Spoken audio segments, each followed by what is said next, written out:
Okay, so that went much better than expected, honestly, and a little bit of a surprise there. I certainly didn't think Slater was going to be there for them at 13. And even if Slater was there at 13, I didn't think that was going to be the pick. I really thought they were going to constrain themselves to, a tackle of a certain size. And while I don't think Darrisaw would have been like a reach at all, I don't think he would have been a bad pick at all. I would have been very happy with him.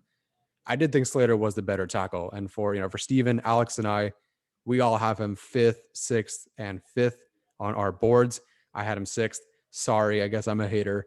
But for them to get a guy who's basically a top 5, top 7 at worst talent at 13 at the cost of no picks is, I mean, it's an A+ move so far.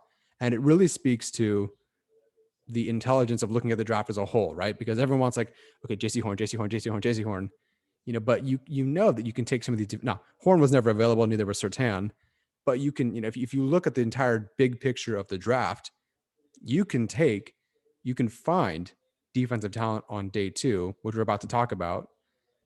So you want to take the offensive tackle early. They have a lower bust rate, a higher all-pro rate, right? You want to take your offensive tackle early. Now the Chargers can sit back and just cherry pick. Staley, which one do you want? That one. Which one do you want? That one. What do we need for your defense? We'll find him for you. We'll find these guys for your defense. And so the strategy is perfect so far. Now, who do they go with? Depends what they think they want to do. At this point, I don't think edge rusher is as strongly in play, considering guys like Rousseau and Turner and Tryon are all gone. Considering it's really just kind of like Basham and Osai left. I think those guys are going to go. Maybe someone like Christian Barmore could go to the Chargers, just because him falling to 47 would be like a pretty solid pick. But at this point, I think they're going to try to make it work on the defensive line and go with players who I think are better. And that would be Jeremiah Owusu-Koramoah and Trayvon Merrick and Asante Samuel Jr. Now, I do have Merrick and JOK as better players, like better prospects. I do have them graded higher. Merrick is my 18th ranked player, and Owusu-Koramoah is actually at my top 8 player. So for him to fall this far is a little bit surprising. It's possible there's something that we don't know. That's the part of the hard part about being a fan grading these players is we don't know some things. I know when Jawan Taylor fell 2 years ago, we didn't know about his injury until like the next day. So maybe there's something there. I know like Chargers fans really liked Chauncey Gardner-Johnson a couple of years ago, and he also fell to like the 5th round. I don't think Owusu-Koramoah is falling that far because he's pretty much consistently like a top 20, top 30 at worst player on everybody's boards. So I don't think he's going to fall that far. And frankly, if he's like the first pick on day 2, it wouldn't surprise me. But I do think Merrick and Owusu-Koramoah is the route they should go if we're just considering best player available. But it's not necessarily need, right? Like, do they need a safety / linebacker or a safety who can play a lot in the slot? Not necessarily. Owusu-Koramoah is slightly positionless. So I think there's more allure there. Like if he's on the board at 47, I'm taking him over Samuel Jr. and I'm not considering need at that point because he's that good. But if you ask me to pick between Merrick, who's I think a better player, or Samuel Jr., who's more of a need, I think that's an interesting debate. Personally, it depends on how they feel about Samuel Jr. Now, they don't, based on the Slater pick, they clearly don't, to a certain extent, knock players for physical limitations in the way that I thought they would. I thought they would look at Slater and go, yeah, we like him more as an offensive lineman, but he's shorter. He has shorter arms. And so I'd rather go with Darrisaw. That wasn't the case, clearly. So I do think when they look at Samuel Jr., someone they've met with twice, I don't think they're just going to knock him because of, size limitations, or at least not to the point where he's like off their boards or they wouldn't pick him at 47. So I do think it comes down to one of those 3 players if they're there. Richie Grant as well. I'm not really sure how the NFL feels about this safety class, considering I don't think anywhere take it, right? Not to my knowledge. Javon Holland is there as well. So I do think they're going to now find their DB missing piece. Could it be Samuel Jr.? Could it be a Debo? I don't know. But I do think they will go the DB route. As far as offensive line, Benjamin Albright, when he talked about the Chargers, wanting to upgrade their offensive line, he talked about they want to finish their offensive line, meaning that they wanted to find that last piece to play left tackle. And then that's just going to, finish out their offensive line, which is true.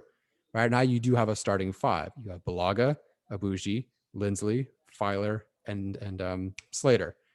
How good does that sound, by the way? So the line as a starting group is finished. They do have a backup center in Quessenberry. They do have two swing tackles now in Norton and Pipkins.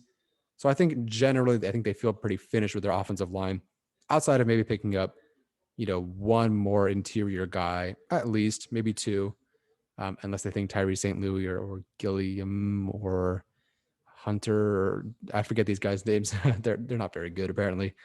Unless they think those guys are going to be, the rest of the interior group. But otherwise, I think they're done with the offensive line, right? They finished their offensive line like Albright said they wanted to. Now that you're finished, even if Tevin Jenkins is there, Creed Humphrey, Landon Dickerson, unless they truly do feel that they are like the best player available by a lot, I don't think those guys are in play. It'd be nice to have Landon Dickerson in the lineup, but I think Abuji knows that he's starting. It's just the way they talk about him and the way he fits. I do think he is the starter. Maybe even if they take Landon Dickerson, I think Abuji is still the starter until he loses his job or gets hurt. If Tevin Jenkins is there, I like him a lot at 47. I think any of us would be happy to have him there. But I think the Chargers feel good enough about Bulaga, I think. But we'll see. Could it be a running back like Javonte Williams? I don't think so. It's not Travis Etienne, obviously, because the Jaguars took him. So Javonte Williams is certainly interesting there, but I don't think you go for that.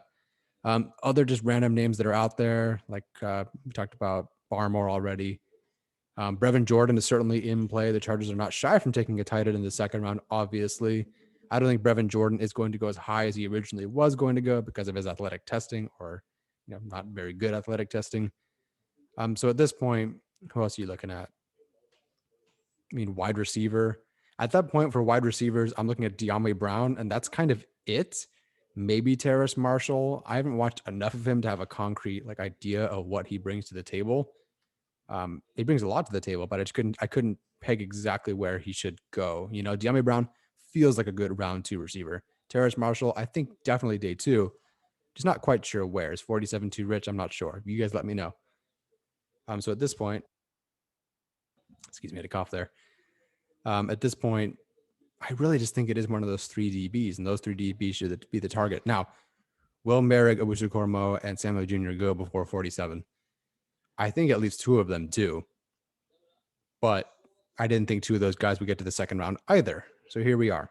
But if they were to trade up, they would trade up to 36 and use that 97th pick to move up to 36, take Miami's spot, and take a defender. Now, I think Miami probably stays put.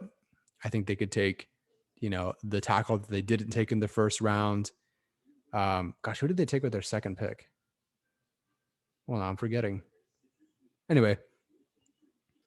So, yeah, I think it's 2 defensive backs that go before the Chargers pick. And the best remaining, well, if you count Owusu-Koramoah as a defensive back, and you just take the best available defensive back at that point, unless I think really even if Basham and Osai are on the board. Anyway, that's my opinion. I think those are the guys that they look at. It's Owusu-Koramoah. I think it's Merrick, and I think it's Samuel Jr., possibly Richie Grant. But the way that these safeties are falling, I think Grant will actually be available in the 3rd round. So we'll see. What do you guys think? I'm certainly excited for this Slater pick. And now, they've intelligently approached this draft, and, they took their offensive tackle early, as they should. Now let's play. Let's have some fun. All right, guys, take care.